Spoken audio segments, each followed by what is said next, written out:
Remember, this program does not constitute an advice of no kind, but a simple author's opinion. Financial markets involve high risk. Consult your financial advisor before you invest. Hoy vamos a hablar de oro. ¿Y saben por qué vamos a hablar de oro? Porque ha habido algunas personas que han contactado con nosotros y nos han dicho que el mercado del oro es muy aburrido y que prefieren invertir en Tesla, en Bitcoin, que por lo visto debe ser más divertido aunque tenga más riesgo. Y como no estamos de acuerdo, o por lo menos yo no estoy de acuerdo, hemos decidido que vamos a hablar de oro y les vamos a intentar convencer de lo divertidísimo que es el oro. ¿Estás de acuerdo, José Luis? Estoy de acuerdo contigo. Vamos a ver. Llevan razón, yo lo entiendo, y tú también lo entiendes, porque lo estábamos hablando. Llevan razón, por una razón muy sencilla, porque el oro ha estado moviéndose en un movimiento lateral, como ya veremos, en una fase correctiva, desde julio del año pasado. Lleva 8 meses parado en un movimiento lateral. ¿De acuerdo? Mientras tanto, ¿qué ha pasado? Pues mientras estos 8 meses hemos visto cómo ha subido con fuerza el Bitcoin, cómo Tesla también ha subido, pero ahora bien, ya Tesla ha perdido en estas últimas semanas gran parte de lo ganado. Y entonces, desde ese punto de vista, esa crítica es buena. Pero nosotros decimos lo del oro y que ustedes vigilen lo del oro con otra perspectiva. Nosotros no invertimos en oro, por lo menos yo no veo la inversión en oro como algo para especular en el corto plazo. Puedo especular si quiero, pero cuando hablamos de comprar oro físico, no es para estar comprando y vendiendo, ir de la caja de alquiler del banco a venderlo, porque las comisiones que nos cobran son bestiales. ¿De acuerdo? Entonces no se compra oro con la finalidad de obtener unas ganancias inmediatas. Se compra oro como protección ante la constante depreciación que están experimentando las monedas fiat. Ustedes han visto que la pérdida, por ejemplo, del dólar o de las monedas fiat en general frente al oro desde prácticamente 1971, con Nixon, ha sido del orden del 97%. Y si ustedes se fijan desde el año 2000, desde que empezó el siglo XXI, puede haber sido también muy importante, en orden del 70%. Ahora bien, aquellas personas que compraron oro en el año 2000 ahora están muy contentas y no les preocupa que el mercado esté tranquilo. Pero es que también compramos oro para protegernos de un colapso financiero que lleve a una reordenación monetaria. ¿De acuerdo? Luego, no es para especular. Yo puedo comprar Bitcoin para especular, ¿de acuerdo? O puedo comprar una parte pequeña de Bitcoin en un retroceso para que forme parte de mi cartera, ¿de acuerdo? Pero nada más, ¿de acuerdo? Yo en Bitcoin, con todo el respeto del mundo a los millennials, mi hijo es el primero de ellos, que se enfada conmigo, pero yo lo voy a decir, a mí el Bitcoin no me vuelve loco por una razón muy sencilla, porque lo veo como un producto financiero, veo que la propiedad está muy concentrada y tiene mucha volatilidad. Ahora bien, ¿que debe formar parte de mi cartera un 1% y tal? Pues le digo, pues un 1%, pues claro que sí. Y luego finalmente quería decirles que en cuanto a la inversión en oro, los más amigos nuestros de los que invertimos en oro son los bancos centrales. ¿Me explico bien? Porque nos encontramos ahora mismo en un momento de la historia de la humanidad en la que los bancos centrales están imprimiendo más dinero que nunca, ¿de acuerdo? Por lo tanto, los amiguitos de los que invierten en oro son los banqueros centrales. Ven ustedes aquí, les he traído esta caída tan fuerte que experimentó el dólar prácticamente desde 1913 y ven ustedes aquí desde 1971 la fuerte caída en su poder de compra, ¿de acuerdo? Y lo que veíamos aquí, gráfico del oro. El oro subió con fuerte en 2019, pero miren ustedes, llegó julio y está en una fase correctiva. ¿De acuerdo? Vale, estoy totalmente de acuerdo con ustedes. Está aburrido en 8 meses. Miren el Bitcoin cómo ha subido, en vertical, más divertido, con su panita plana y para arriba. Y Tesla también, muy fuerte. Ven aquí su triángulo, cómo ha arrancado y ha subido y ahora está en un movimiento lateral. Por lo tanto, en conclusión, estamos hablando de cosas diferentes. Cuando hablamos al oro, hablamos para preservar riqueza, para que los bancos centrales no nos roben. ¿Queda clara la idea? ¿Queda clara la idea? Para que no nos roben. Queda bastante claro. Queda bastante claro que efectivamente el mercado del oro es un mercado bastante aburrido. Puesto así. O sea, queda que es aburrido, pero es necesario porque para protegerse es muy buffetero, ¿no? Muy de Warren Buffett, que dices, métete en cosas que tengan poco riesgo y que vayas manteniendo y que vayas generando un patrimonio, ¿no? Bueno, que te puedo decir que, fíjate, ahora que hablas de Buffett, sin embargo, él es partidario de invertir en empresas y lleva razón y está muy bien lo que dice, ¿sabes lo que te digo? Y él no es muy partidario del oro. Y si tú recuerdas, compró una participación en Barrick Gold y ha salido con pérdidas. ¿Me explico bien? Yo, sin embargo, para matizarles, Yo distingo lo que hago para preservar la riqueza de especulación. Por ejemplo, nosotros podemos tener el 10% de nuestro patrimonio en oro físico, pero yo en el momento que acabe el oro, la pauta correctiva, me incorporo. ¿De acuerdo? Es decir, vamos a ver este gráfico del oro. Miren, estos tramos al alza del oro son divertidos en la terminología de esta señora. Si ven aquí ustedes, son fases correctivas. Esto es subida, esto es una manipulación de los bancos centrales. Pero miren ustedes qué subidón. Es decir, hay momentos en los que los precios suben en tendencias fuertes al alza y precios en que en este momento están parados en movimientos laterales. Los movimientos laterales son necesarios para que la tendencia, luego, cuando sale el precio de ella, el precio suba con más fuerza. Claro. ¿Cuáles son el mercado donde se negocia la mayor cantidad de oro? Bueno, realmente ahí tenemos dos mercados de oro importantes. Uno que es el de Londres, ¿de acuerdo? Que ahí se negocian una gran cantidad de operaciones, del que no tenemos información, que les quede clara la idea, que tenemos la información. Y luego tenemos el COMEX en Nueva York, en el que ahí tenemos información de las operaciones que se hacen en los mercados de futuro, de las operaciones que se hacen en el mercado de opciones. Si les he traído aquí este gráfico para que ustedes lo vean y se hagan una idea de cuánto es el volumen que la negociación en oro representa dentro del global. Y según esta estimación, parece ser que el volumen negociado por el oro es aproximadamente el doble que el del SP500. ¿De acuerdo? Pero también tengo que decirles, es difícil calcular y ver cómo han hecho estas estimaciones porque hay mucho producto. El mercado del oro es un mercado que no tiene mucha transparencia y no sabemos muy bien el volumen de operaciones swap que han realizado los bancos de lingotes. ¿De acuerdo? Vale. Entiendo, pero entonces... que nos puede servir como idea. Vale, sí. Es que estaba recordando que Polonia aumentó su reserva de oro en un 40%, por cierto, que lo hizo hace una semana o una cosa así. O sea, y Polonia aburridos no son. Entonces muy listos. Pero fíjate un momentito.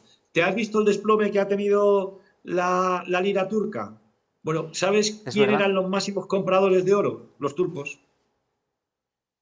Están cargaditos de oro los turcos. Y la lira, mira la que tiene liada. Totalmente. Y los tipos de interés en el 18% o en el 19%. Luego nos estamos encontrando que ante unos banqueros irresponsables, como decíamos en el programa del lunes, te quedan pocas vías. Una parte del patrimonio diversificado y otra parte metido en oro. Además, piensa otra cosa, cuando la gente dice, el oro tal y cual, vale, muy bien, pero piensa que los dólares que tienes han perdido una capacidad adquisitiva del 80% prácticamente. Claro. A juzgar por la pregunta que nos han hecho, parece que el sentimiento hacia el oro es sentimiento bajista. ¿Eso es así? A corto plazo, fíjate, la pregunta que nos ha hecho esta señora es bajista, pero te he traído aquí, lo van a ver ustedes en la pantalla, dos medios de comunicación que tienen una gran cobertura, que son muy leídos en el mundo financiero y que también se muestran muy bajistas. Fíjate lo que dice la revista Barron, dice, no espero que el oro rebote de nuevo pronto, y ves aquí que el oro está cayendo con cobertura y que la capacidad del oro para cubrirse contra la inflación también ha sido algo exagerada y, bueno, pues en definitiva dice que poseería todo, que poseería menos oro. Es decir, esta señora que nos ha escrito está perfectamente en sintonía con Barrons y Bloomberg. Los dos dicen que el oro no les parece bien, que no va a rebotar, que no cubre contra la inflación y que ellos no quieren oro. Y este es un indicador más serio del sentimiento y esto es lo que me encanta. Y mira qué bien, ves aquí que el sentimiento está acercándose a un extremo de mercado. Por lo tanto, yo creo que el oro está cerca de hacer un suelo y de experimentar un rebote. Está puesto en este gráfico cómo es el rebote que pueden experimentar, pero vamos, contestando a tu pregunta, efectivamente, el sentimiento del oro es bajista y esto es muy importante, ¿de acuerdo? Tenerlo en cuenta. Entonces, el sentimiento del oro es bajista. Cualquiera que no haya visto los programas, los 12 o 13 programas que ya hemos hecho hasta ahora, diría, pues si el sentimiento del oro es bajista, yo tengo que vender oro. Pero no, porque cualquiera que haya visto los programas anteriores se habrá dado cuenta que nosotros defendemos la teoría de la opinión contraria. Y la teoría de la opinión contraria nos dice que esto es una grandísima noticia para el oro, ¿verdad? Esta es una noticia favorable, efectivamente. Vamos a ver, yo vuelvo a insistir. Nosotros somos, como dicen, contrarians, pero es lógico, ¿de acuerdo? Miren, además tiene lógica. Si un medio de comunicación, bueno, concretamente, si un medio de comunicación, como los que hemos dicho, se manifiestan teniendo en cuenta que son medios muy seguidos, es porque el director del periódico, que conoce perfectamente cómo se siente la masa, cree que esto va a ser leído va a traer atención hacia el artículo y lo van a comprar. Luego nos está marcando cuál es la psicología de la masa. Y la psicología de la masa es bajista. Luego estamos en un extremo de mercado desde un punto de vista de sentimiento. Pero al hablar de la teoría de la opinión contraria, también hemos dicho que no la aplicamos de forma automática. No, no, no, no.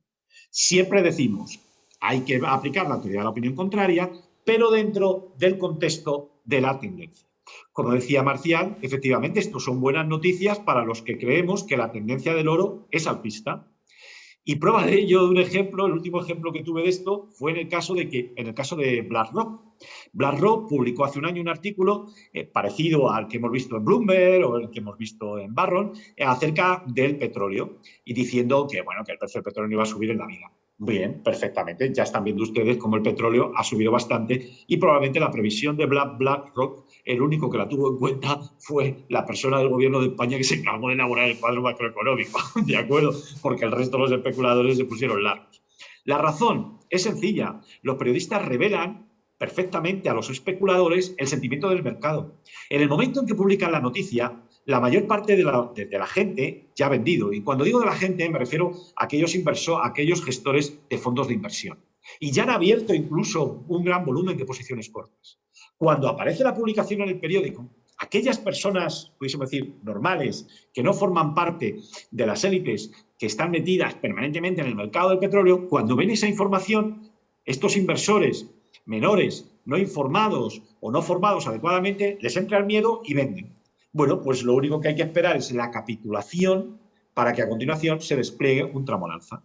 Por lo tanto, debemos concluir que, por la teoría de la opinión contraria, es una noticia favorable, nos falta la capitulación y hay que estar atentos porque cuando acabe esta pauta correctiva, que lleva ya prácticamente 8 meses, el precio del petróleo debería subir con fuerza y yo creo que una zona 2.300, 3.000, yo no la descartaría. ¿Por qué tiene tanta mala fama, por lo menos desde mi punto de vista, las posiciones cortas o los que se ponen en posición corta? ¿Podemos explicar un momento para luego hablar de las posiciones cortas en el oro? ¿Qué son las posiciones cortas? Vamos a hacer un poco de recapitulación. Bien, vamos a ver. Es cierto, yo noto también lo mismo que tú, y de hecho yo te contaré una anécdota divertida, ¿no? Yo defendía estas posiciones cortas y tal, y estaba colaborando con una televisión, y yo veía que cada vez que defendía las posiciones cortas no salía en la tele el artículo, hasta que al final me decían, dice, no, es que la filosofía de la tele va en contra de este tipo de operaciones. Mire, las posiciones cortas no deben de tener mala prensa, es por falta de conocimiento, ¿de acuerdo? Les diría, por ejemplo, que si no hubiese derivados, porque las posiciones cortas se engloban en el concepto de derivado, ¿de acuerdo? Los bancos no podrían tener un balance estable.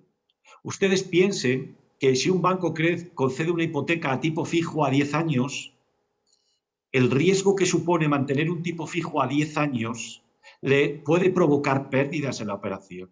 Entonces, muchos bancos lo que hacen son operaciones swap, que son de derivados, para cubrirse de ese riesgo. ¿De acuerdo? Por lo tanto, yo les pido, por favor, sin perjuicio de que vayamos explicándolo, que no sean tan imprudentes de ponerse ya directamente en el lado del prejuicio en contra de los derivados, en contra de las posiciones cortas. También he visto en programas de televisión de amplia audiencia, me acuerdo en La nave del misterio, de Iker Jiménez, me parece que se llama, que es una persona a la que yo respeto bastante, pero claro, salió una persona que no tenía mucha idea y sacó una hoja muy larga de que representaba el volumen de posiciones cortas y decía que el sistema financiero se iba a ir como consecuencia de estas posiciones. Es mentira. Los mercados de futuros dan solidez a los balances de los bancos, dan solidez al sistema financiero. Es lo contrario. Siempre y cuando se hagan bien, estén bien hechas. Yo no digo, claro, si estamos hablando del caso de fraude, ya es otra cosa, pero el fraude es malo en el contado como es malo en los futuros. ¿De acuerdo? Vamos a explicar qué es una posición corta. Voy a contar lo que es una posición corta. Miren, vamos a ver. Quiero que me miren a los ojos primero y yo les digo dónde está la clave. ¿De acuerdo? Ustedes les entra fácilmente, y a mí también por la cabeza, comprar primero y vender después. Ustedes creen que la bolsa va a subir y entonces piensan en su valor y dicen, pues ahora lo compro y lo voy a vender más tarde. Es decir, lo compro ahora con la esperanza de venderlo más tarde a precios más altos. ¿De acuerdo? Bien, ¿qué pasa si en lugar de tener ustedes una perspectiva alcista, tienen una perspectiva bajista? Pues lo primero que había que hacer es primero vender y luego comprar. Es decir, primero vendo con la esperanza de que el precio caiga, recompro abajo y por diferencias obtengo un beneficio. Y con el producto que he comprado se lo doy al que me prestó el producto que vendí. Así de fácil. Una posición corta es vender primero lo que no tienes con la esperanza de recomprarlo más barato y devolvérselo al que te lo prestó. Así de fácil. ¿De acuerdo? Les he hecho un gráfico para que ustedes lo vean. Pero es lo mismo que he dicho verbalmente. Si yo creo que el precio va a caer, primero vendo y luego compro. Y cuando recompro el producto, se lo devuelvo al que me lo vendió. Y punto y final. Así de fácil es una posición corta. Desde un punto de vista, ya que estamos, como en el programa del lunes estuvimos hablando, si se dice el FED o se dice la FED, ustedes pueden preguntarse por qué se llaman posiciones cortas. No existe, no tiene ningún antecedente en latín ni en la lengua romance la palabra corta, no existe en castellano. Es una mera traducción del inglés, como sabes bien, Marcial, porque un comerciante que no tiene productos dice que está short. Pues de ahí hemos traducido al castellano posición corta. ¿Te explico bien? No viene de otro lado, no tiene ninguna significación, ¿de acuerdo? Es simplemente una traducción a pelo del término inglés de cuando un comerciante no tiene muchos productos. Entonces, José Luis, en una posición corta hay un riesgo, que es que tú vendes lo que no tienes y por lo tanto a alguien se lo has pedido prestado y eso se lo vas a tener que pagar a ese precio, ¿no? No, Sí. vamos a ver, yo lo que hago es lo siguiente, para no liarlo. Imaginar que el precio, lo voy a explicar de una manera que es más visual y ya sé que tiene más variaciones. Yo, por ejemplo, puedo pedir unas acciones prestadas de Repsol. Si creo que el valor va a caer, pues yo lo que hago es que vendo esas acciones de Repsol. Imagínate que acierto y las compro más baratas. He obtenido un beneficio. Cuando las compro, se la devuelvo al señor que me las ha prestado y le pago el interés por prestarme las acciones de Repsol. Para hacerlo sencillo. ¿De acuerdo? Es decir, no hay precio. Cuando me prestan las acciones, no hay precio. ¿De acuerdo? Cuando te prestan, estoy hablando de prestar acciones. ¿De acuerdo? No quiero entrar en el futuro porque los futuros es más sencillo, pero creo que para explicarlo como una primera aproximación, así se entiende mejor. ¿De acuerdo? Se entiende Con lo cual, perfectamente. nada, lo único es que efectivamente hay un riesgo, porque si el precio en vez de bajar sube, tú estás perdiendo dinero.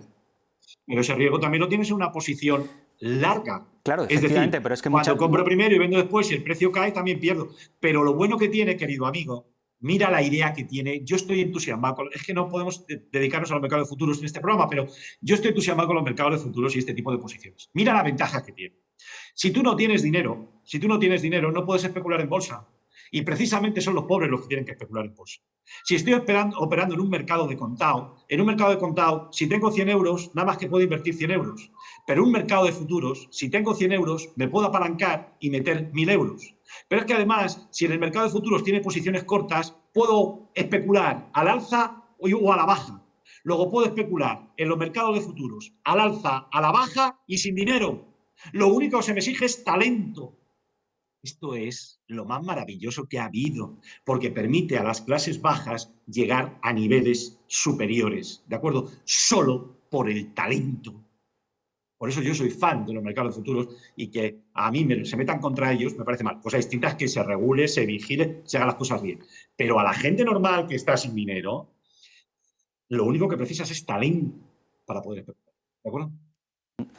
Estábamos analizando el precio del oro y estábamos viendo que había una fase correctiva, pero que es una fase correctiva en la que el precio del oro se encuentra atrapado. Pero aún podemos decir que el sentimiento, o por lo menos el precio, sigue siendo alcista. O sea, no hay, por lo menos a medio o largo plazo.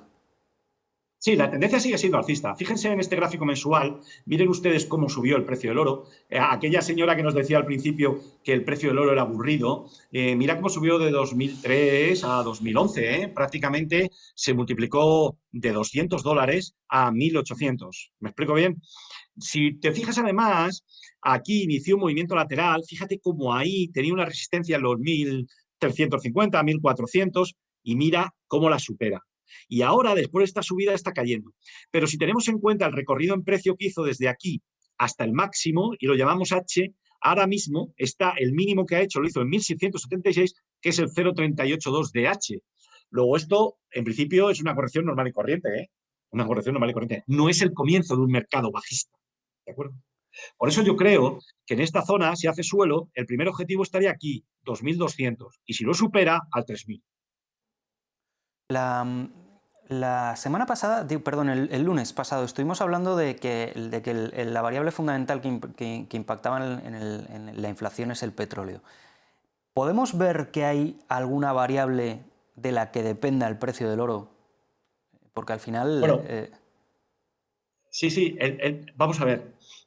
Yo te voy a dar las dos variables que yo considero más relevantes. Para aquellas personas que están en un nivel superior de conocimiento, yo sé también que influye la relación dólar-yen, ¿de acuerdo? Pero de momento me voy a fijar en las que yo considero dos, las más importantes, que son de fácil acceso para que ustedes lo sepan. Primero, el precio del oro depende fundamentalmente del crecimiento de la oferta monetaria. ¿Esto qué significa? Que si los bancos centrales siguen metiendo liquidez, pues el precio del oro tarde o temprano irá subiendo. Lo hemos visto históricamente, lo han visto ustedes en los ejemplos que hemos contado de los denarios de plata, y hemos visto y ya hemos dicho que los banqueros centrales son los amigos de los inversores en oro, porque lo único que hacen es meter liquidez en el sistema. Y luego el comportamiento del tipo de interés real del dinero. Saben ustedes que el tipo de interés real del dinero es la diferencia entre el tipo de interés nominal y la inflación. ¿De acuerdo? Cuando ese tipo de interés real del dinero es bajo, el precio del oro sube. Luego nos encontramos que existe una relación inversa. Mírenlo ustedes aquí. He tomado, en vez de la oferta monetaria, el balance de los bancos centrales. La línea amarilla representa el precio de una onza de oro, Troy, y la línea azul, el balance de los bancos centrales. Cuanto más aumente el balance de los bancos centrales, el precio tenderá a subir. ¿De acuerdo? Esto es desde el punto de vista de crecimiento de la oferta monetaria. Y ven ustedes aquí cómo tenemos aquí la curva de los tipos de interés. Ven ustedes que cuando el tipo de interés cae, ven ustedes cómo el precio del oro sube. Ahora han visto ustedes cómo el tipo de interés real, aun siendo negativo, ha subido y el precio del oro ha caído. Luego, en conclusión, Marcial, las variables más importantes son el crecimiento de la oferta monetaria y el tipo de interés real del dinero. Y si tengo que elegir entre estas dos, solo una... Tipo de interés. La oferta monetaria, los banqueros centrales. Vale. Hay una ¿Sabes por qué? ¿Sabes por qué? Porque los banqueros centrales, si meten liquidez en el sistema, tarde o temprano, en un momento determinado superarán un determinado límite y la inflación se disparará. Entonces, lo que estoy diciendo, a largo plazo estáis generando a largo plazo vais a generar inflación y cuando se descontrole, ahí tenemos que estar ya largos de oro. Entendido. Yo, hay una cosa que me hace sospechar, que es un poco turbia, siniestra, que es que en los medios de comunicación siempre está apareciendo que se sanciona a algunos bancos por manipular el precio del oro y de la plata. Da la sensación de que eso es un mercado poco transparente, ¿no? Es un mercado poco transparente y además pocas manos ejercen un dominio. Mira, justamente antes de empezar el programa estábamos hablando tú y yo del Bitcoin. Y yo te decía, digo, si a mí el Bitcoin no me importa, lo que pasa es que a mí el Bitcoin me preocupa porque la propiedad está concentrada en pocas manos y unas pocas manos tienen poder dominante sobre la cotización. Y cuando uno estudia especulación en bolsa, lo que necesitas es que ninguna mano tenga un poder dominante. En el caso del mercado del oro y la plata, se nos juntan varios factores. En primer lugar, que hay varias manos que tienen poder dominante, ¿de acuerdo? Y también tienen pocos escrúpulos. Y luego les ponen unas acciones que, en definitiva, es dinero. Pero claro, a estos bancos tan ricos tú les pones dinero, lo único que haces es quitarle una parte de lo que han ganado. Pero realmente no hay una sanción real. ¿Me explico bien? Habría que poner una pena de cárcel, ¿de acuerdo? Pero bueno, eso va a ser imposible que lo haga. Mira, y abundando lo que tú decías, fíjate lo que hace la Commodity Future Trading Commission. Fíjate, ha publicado el 1 de febrero de 2021 que está preocupada por las potenciales amenazas a la integridad del mercado de derivados sobre la plata, ¿de acuerdo? Y dice que está muy vigilante. Luego sí, efectivamente, el mercado del oro y la plata, como pueden ver ustedes, es un mercado que puede ser relativamente fácil de manipular. ¿de acuerdo? Entonces, yo les he puesto, yo lo que creo, y lo he puesto en una nota, es que el mercado de Londres es muy poco transparente. Para que ustedes se hagan una idea, no publican informes de posición. Los reguladores son el Banco de Inglaterra y la FCA, y no han establecido tampoco un sistema obligatorio de informes comerciales. No sabemos dónde están las bóvedas de oro, pero del COMEX de Nueva York sí las sabemos, sabemos la ubicación. No sabemos ni el número ni cuántos son los bancos de lingotes que tienen cuentas de oro, y mucho menos las identidades de estos bancos, las sacamos de forma indirecta. No hay datos oficiales sobre el mercado de Londres, ¿de acuerdo? Y se ve claramente que ni el Banco de Inglaterra, ni la FCA, ni el Banco Internacional de Pagos les interesa poner luz en este mercado tan oscuro, tan poco transparente, ¿de acuerdo? Y además es peor todavía porque los bancos de lingotes pueden crear oro papel del aire, ¿de acuerdo? Y claro, eso siembra la duda sobre la estabilidad de todo el sistema financiero en lo que hace referencia al oro.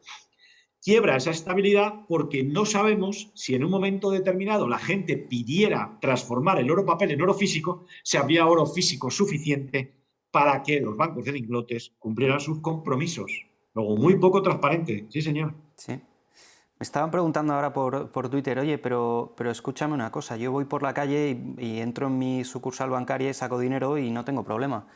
Pero yo no veo por la calle la puerta de un banco que ponga banco de lingotes de oro. Y tiene toda la razón. Sí, eso me pasaba a mí cuando yo lo estudiaba. Digo, cuando decía banco de lingotes, yo era chaval y digo, ¿qué es esto de los bancos de lingotes? Digo, pero si yo no me voy por la calle y no veo tampoco ningún banco de lingotes, ¿dónde están los bancos de lingotes? Ni veo banco de lingotes S.A., ¿no? Bueno, los bancos de lingotes, en primer lugar, desde el punto de vista de la entidad, generalmente llamamos bancos de lingotes aquellas ramas de materias primas o de divisas de un banco de inversión. Es decir, piensen ustedes en un banco de inversión, Goldman Sachs, que tiene una rama o de materias primas o bien de derivados, depende como tenga su propia estructura, y dentro de esa rama de derivados está lo que llamamos el banco de lingotes. Que el banco de lingotes es, decimos, aquella parte del banco que se dedica a las actividades propias del mercado de metales preciosos. ¿Cuáles son? Pues el típico comercio, comprar y vender tanto oro papel como oro físico, almacenar el oro físico en bóvedas, admitir depósitos de clientes y depositarlo en las bóvedas o prestarlo, distribuirlo físicamente, ayudar también a las mineras a gestionar los riesgos que tiene de su inversión, lógicamente en oro, en sus almacenes, hacer préstamos en oro, hacer coberturas de oro, incluso hasta realizar estudios de metales preciosos. Generalmente estos bancos son todos socios de la London Bullion Market Association, el famoso LBMA, ¿de acuerdo? De Londres. De tal manera que cuando decimos que el LBMA no es transparente es porque los bancos de lingotes que son sus miembros no quieren que haya transparencia y que el Banco de Inglaterra tampoco, ni la FCA, les obliga a ser transparentes. ¿De acuerdo?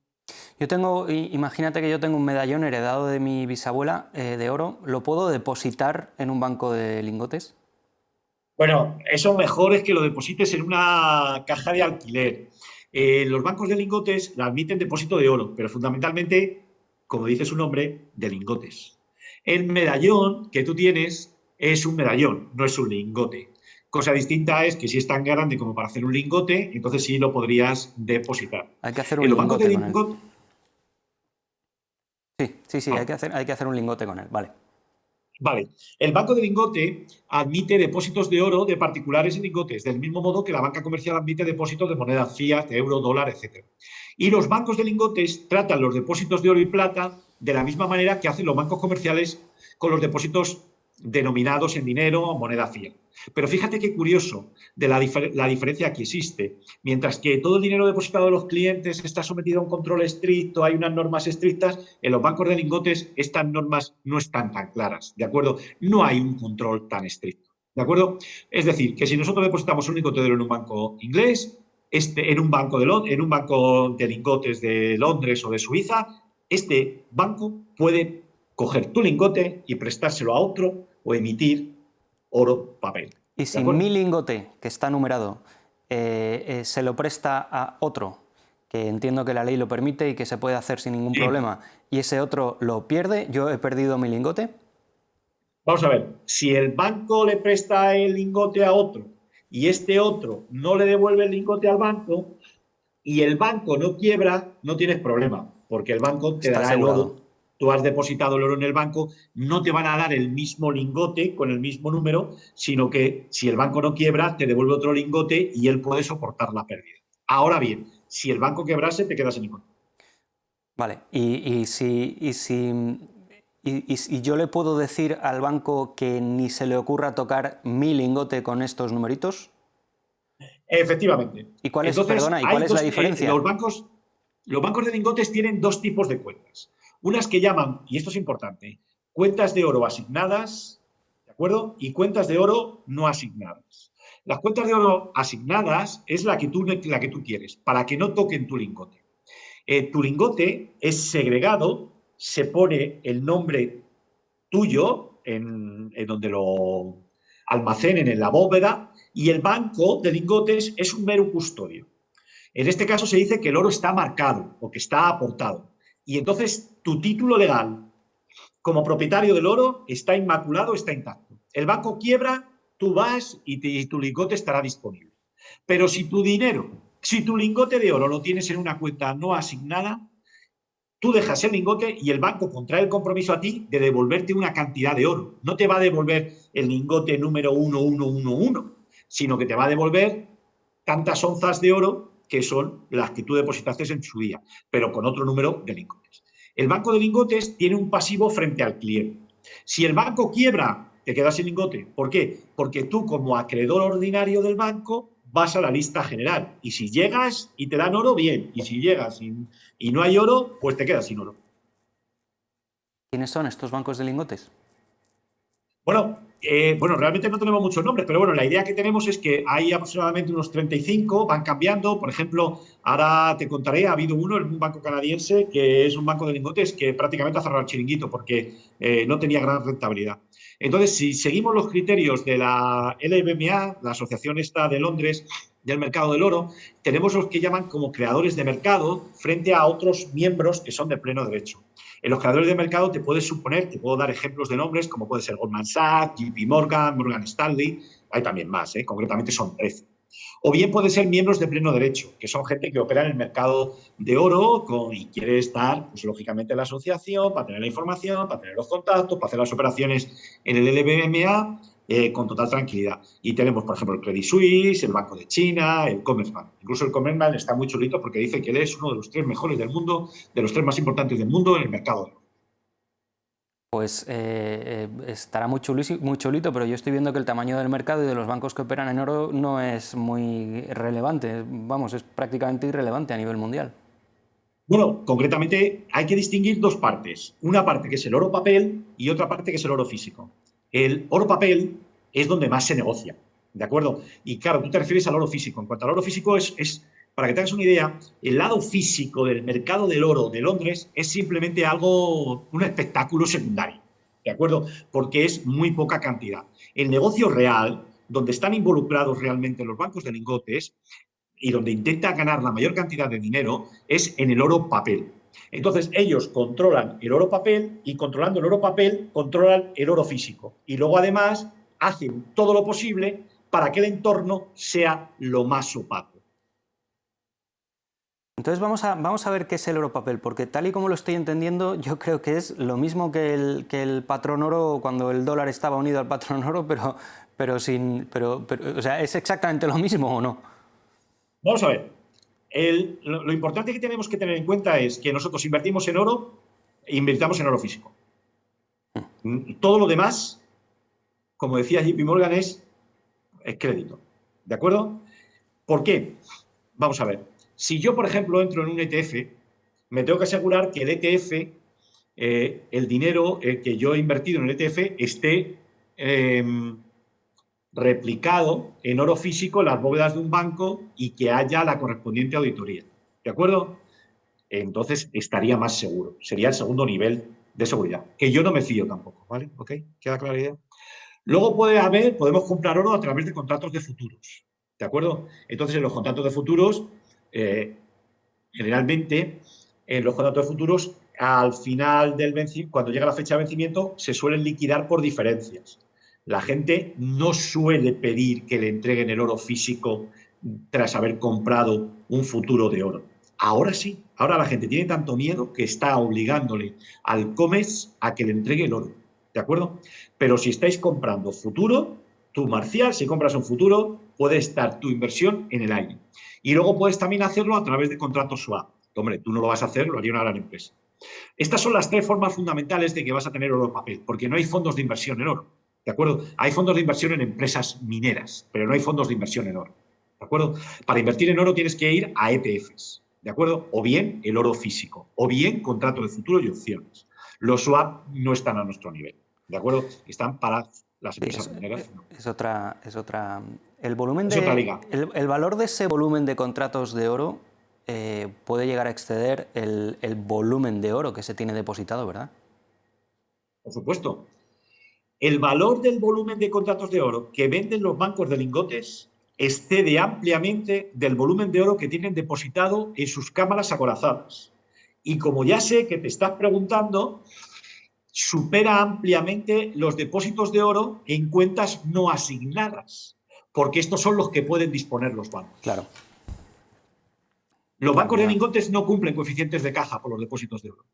¿Qué porcentaje de cuentas no asignadas en este mercado del oro, qué porcentaje representa respecto al total? ¿De las transacciones? Sí.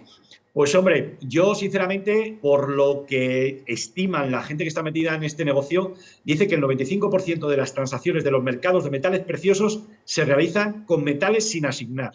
Lo digo para que no se te ocurra abrir una cuenta no asignada. 95%. Porque es donde está todo este trapicheo. Vale, si tenemos en cuenta que todo el papel oro que han vendido los bancos de lingotes, sí, puede venir todo el mundo y hemos descubierto que hay más demanda que oro depositado, que hay más comercio que oro depositado, y de repente ahora todo el mundo se pone nervioso, estalla una guerra, estalla un conflicto, todo el mundo quiere recuperar su oro. Bueno, pues te contaré que no habría oro. Ese es el problema que hay ahora. El proceso sería el siguiente. Si toda la gente... Ahora te contaré porque ese problema se está dando en la plata y en menor medida en el oro. Mucha gente lo que está haciendo dice, ¿me estáis bajando el precio del oro? Muy bien, si yo sigo comprando, porque yo creo que va a haber un desorden monetario. Entonces compran futuros de oro. Y cuando llega el vencimiento del oro, le dicen al COMEX, entrégame la plata, entrégame el oro. Entonces hay un tráfico aéreo de mucho cuidado de oro entre Londres y Nueva York. Ya te he contado como anécdota otra vez que antes de las mascarillas, los primeros aviones que volaron tras el COVID-19 fueron los aviones que llevaban oro. ¿De acuerdo? Para que te hagas una idea. Entonces, mucha gente está pidiendo el oro y entonces, si el oro lo piden los que compran futuros, los bancos de lingotes tienen que entregar el oro en la cámara y al final no habrá oro para los que tienen el oro en cuentas no asignadas y la quiebra vendrá por ahí. Muchos bancos lo que están haciendo ahora ante la situación que se encuentra, lo que están haciendo ahora es liquidar sus departamentos de bancos de lingotes. ¿De acuerdo? Pero sí, efectivamente, mira la idea. Si mira este gráfico que es espectacular.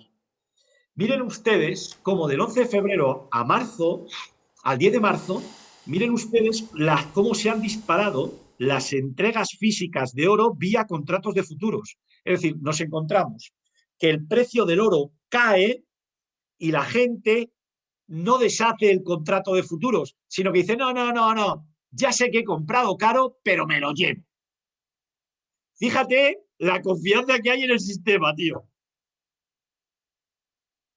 Está rondando una conversación y una afirmación, o por lo menos que explicitemos una cosa que yo creo que lo haremos al final, relativo a los viajes en avión y el transporte de oro, que yo creo que puede ser muy interesante. ¿Cuál es la información? Entiendo que el mercado del oro no solamente son los bancos de lingotes. ¿Qué participación tienen los bancos de lingotes en el total del mercado del oro? Pues hombre, yo creo que los bancos de lingotes, fundamental, vamos a ver, bancos de lingotes, prácticamente, yo creo que aunque haya gente que venda moneda, las casas de la moneda, yo creo que tú estás pensando a lo mejor en las casas de las monedas de cada país que venden oro y tal, pero eso es oro físico, ¿de acuerdo? Y en muchos casos tienen firmados contratos con los bancos de oro con los bancos de lingotes para venderlo. De tal manera que podemos considerar que los bancos de lingotes en sus operaciones no tenemos información. Pero como hacen operaciones a través del mercado de futuros de Nueva York, el famoso COMEX, ahí intervienen los productores de oro, intervienen también los gestores de fondos e intervienen también los bancos de lingotes y los particulares. ¿De acuerdo? Si tú quieres saber lo que están haciendo los bancos de lingotes, yo te lo explico. ¿De acuerdo? Vayamos a la siguiente diapositiva. Miren ustedes. Les he traído aquí una página web de barchart.com en la que pueden ver ustedes aquí Commitments of Traders. Esto de Commitment of Traders lo que quiere decir es compromisos contraídos por los traders. ¿De acuerdo? Entonces, en esta página, si tú quieres ver cuáles son los compromisos contraídos por los traders en el mercado del oro, pincho aquí en el mercado del oro. ¿De acuerdo? Y entonces me sale este grafiquito. Fíjate que en el gráfico de arriba me ponen la evolución del precio. Y quiero que se fijen en este cuadrito de aquí. Fíjate, Marcial, que ponen productores, swap dealers, gestores de fondos y otros informes. Fíjense ustedes en los swap dealers. Estos son los bancos de lingotes. ¿De acuerdo? Sí. Fíjense el detalle. Los bancos de lingotes estaban cortos durante toda la subida. Los bancos de lingotes, toda la subida del COVID, los bancos de lingotes han estado vendiendo oro, han estado cortos. Es decir, han estado vendiendo oro frente al resto del sistema que compraba. Hasta que llega el mes de julio y ellos tienen que hacer que el precio baje, porque como ellos han vendido, tienen que comprar barato para no perder, porque han ido vendiendo, han vendido a este precio, pero luego ha subido. Luego estas posiciones de aquí las tienen con pérdida. Aquí el precio ha vuelto a subir, con lo cual lo que vendieron aquí lo tienen en pérdida. Lo que vendieron aquí, como el precio ha subido, lo que vendieron aquí lo tienen en pérdida, y así sucesivamente. Esta es la razón por la que muchos bancos de lingotes han cerrado, porque tenían pérdidas. Luego te contaré el caso del banco canadiense, que ha perdido 168 millones. Tienen que estar perdiendo un montón. Si ustedes se fijan aquí, hubo un intento de hundir el precio, pero no pudieron. Pero aquí en julio sí que han podido.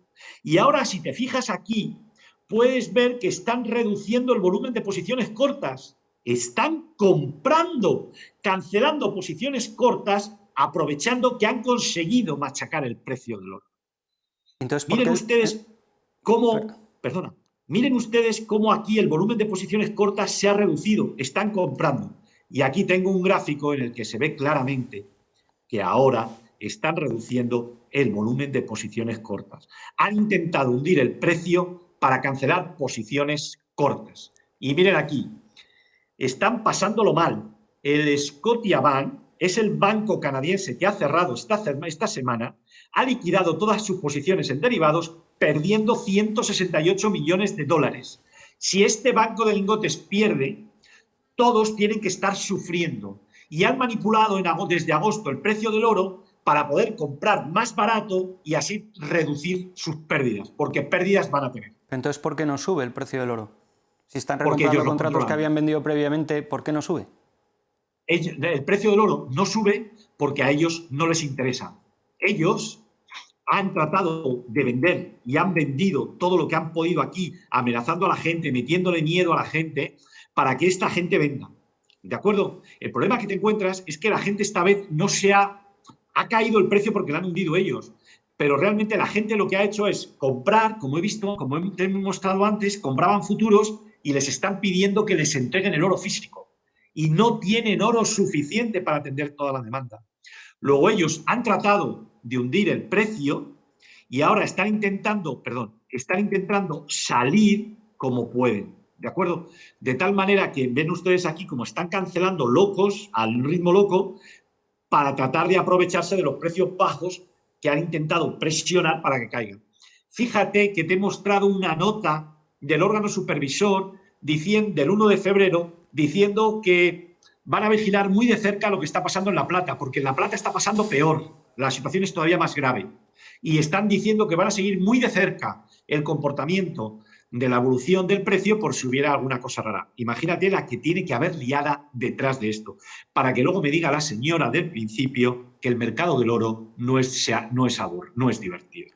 Oye, en una subida de tipos de interés, hemos visto antes en los dos gráficos que has puesto que al final no estábamos de acuerdo, pero una subida de tipos de interés puede hacer que acabe la tendencia alcista del precio del oro, ¿verdad? Bueno, una subida de tipos de interés, yo creo que aunque los tipos, primero, cuando veamos, o sea, hay que tener en cuenta lo dicho anteriormente. Primero, fijarse la oferta monetaria. La oferta monetaria está desbocada, con lo cual ya no me preocupa el tipo de interés. Y te he dicho que si nos tenemos que fijar en la oferta monetaria y en los tipos de interés, yo me fijaría en la oferta monetaria. Cuando hablamos de los tipos de interés, ya no hablamos de tipos de interés nominales, hablamos de tipos de interés reales.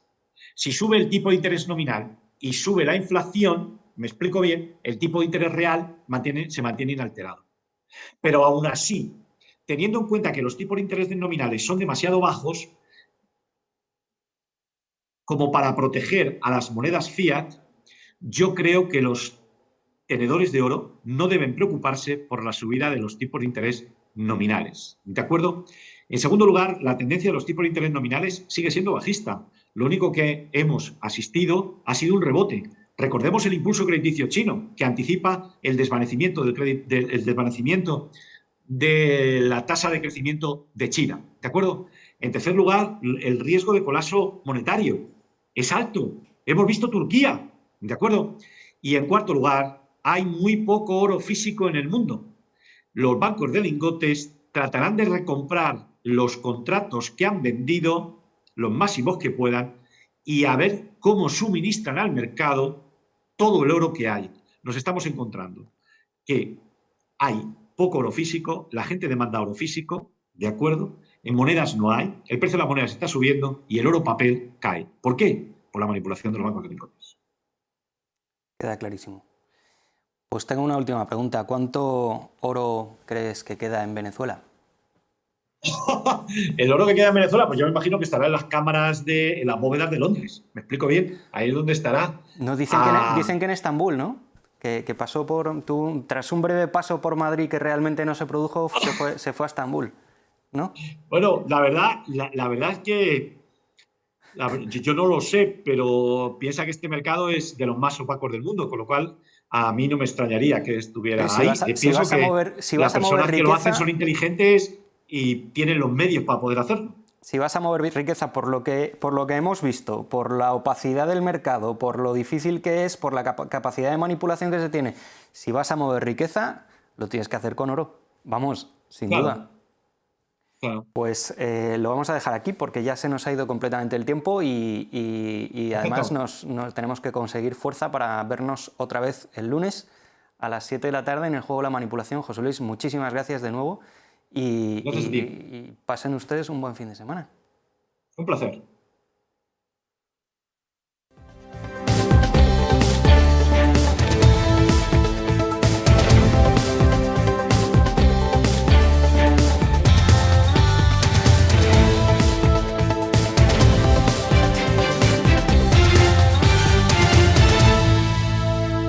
Remember, this program does not constitute an advice of no kind, but a simple author's opinion. Financial markets involve high risk.